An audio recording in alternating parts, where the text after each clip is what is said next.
Hi there, welcome to the Gardens and Graveyards channel. My name is Charisma, and today we're meeting in the garden and we're going to do just a quick and simple project, which is to cut down these marshmallows. So this is the marshmallow that you all know and love, that we put on our s'mores and in our hot chocolate. And this is the plant that product comes from. The marshmallows that we buy in a bag in a grocery store doesn't come from this product anymore.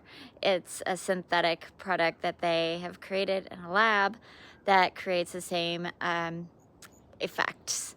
But you can process the roots of marshmallow, powder them down, add them to the right ingredients, and make your own marshmallows. I've never done that before, but it is possible.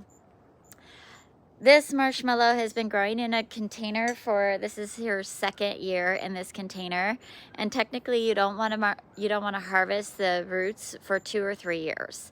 I'm leaving her roots in this container for 1 more winter, and then we'll transplant her into a bigger space in the medicine garden so I could have a really big patch of it, so that when I'm harvesting the roots, I'm still able to leave roots in the ground to let them grow and continue to propagate and continue to grow. But all parts of the marshmallow is edible. So we can eat the flowers, we can eat the leaves, we can eat the stems, and we can eat the roots. The flowers taste kind of like peas. I tried like a little piece of it. They taste like a raw pea. A little bit bitter, a little bit just green.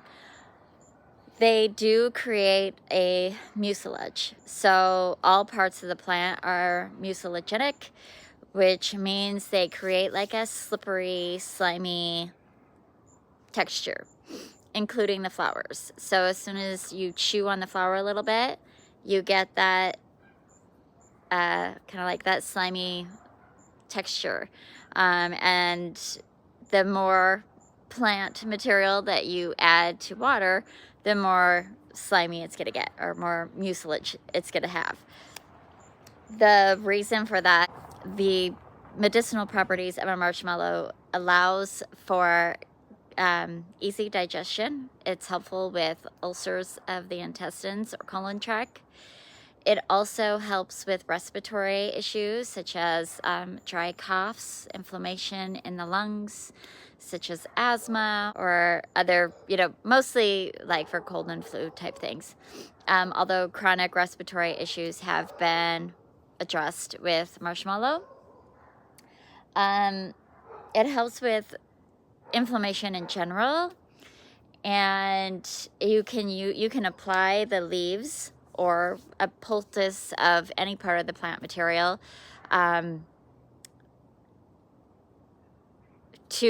topically to the skin, and it helps with like chapped or insect bites, or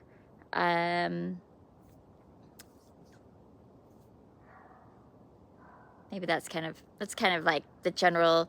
It's also used in salves. A lot of salves, like a tiger balm type salve, would have marshmallow root in it, for cracked skin, like cracked heels or cracked nipples.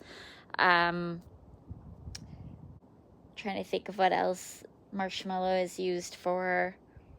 I use marshmallow roots in tea a lot, because I have a lot of inflammation issues and digestion issues. But this year I'm going to be able to harvest my own marshmallow and use the leaves. So I will be harvesting the plants and not the roots, and just drying the leaves and flowers and putting them in tea.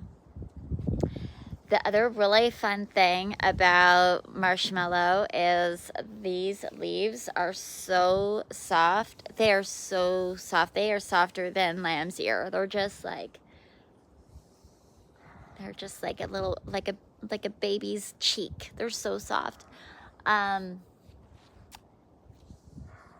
the other fun fact is hollyhocks. If you're familiar with the ornamental flower hollyhock, They are a family member of the marshmallow. And you can see how this is growing and how it has that similar growth habit of a hollyhock. Fun.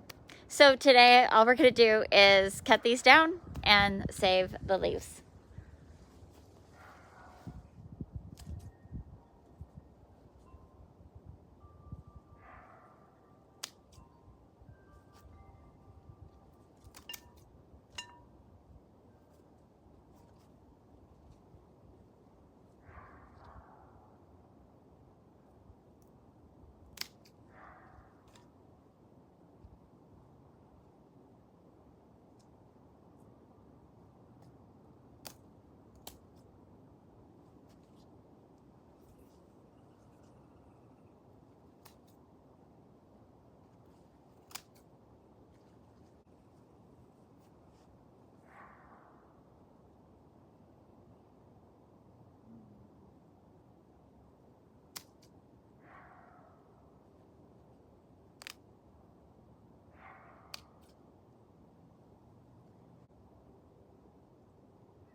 So you can see that I just cut them to some branching leaves, and I'm gonna let those photosynthesize for the rest of the season.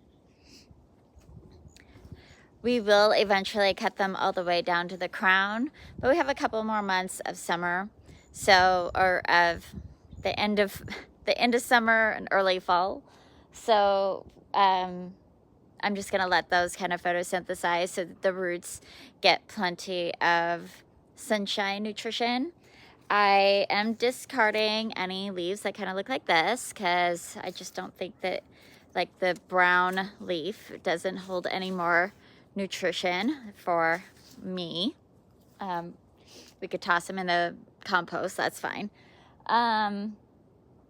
They do self-seed, so maybe when I have my marshmallow transplanted into a bigger area, I might leave a few of the flower stalks up to let them self-seed, so that I always have, between the roots and the self-seeding, I always have like a continuous